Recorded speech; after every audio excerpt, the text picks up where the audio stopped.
شماری از سازمان‌های حقوق بشری از فدراسیون بین المللی فوتبال فیفا می‌خواهند که تیم ملی فوتبال زنان افغانستان که بیشتر بازیکنان آن در تبعید زندگی می‌کنند را به رسمیت بشناسند.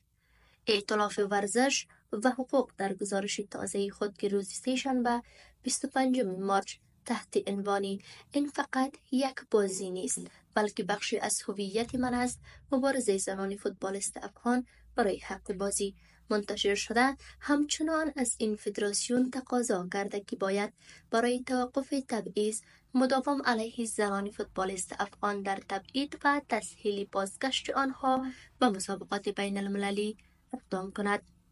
بر اساس این گزارش فیفا در پاسخ به نامه ائتلاف ورزش و حقوق گفته است که طراحی برای فراهم کردن فرصت‌های فوتبال برای زنان افغان در داخل و خارج از کشور تدوین شده،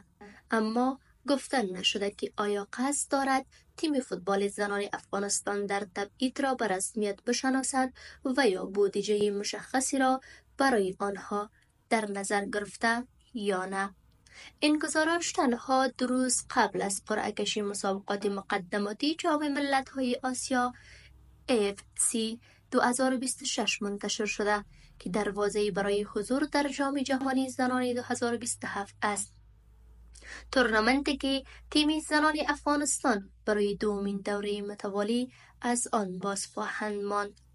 یوسف کارگر سرپرست فدراسیون فوتبال افغانستان تحت حاکمیت طالبان نیز میگوید که هر زمانی که زنان و دختران افغان اجازه ورزش را دریافت کردند برای آنان از آدرس این فدراسیون اجازه فعالیت داده خواهد شد.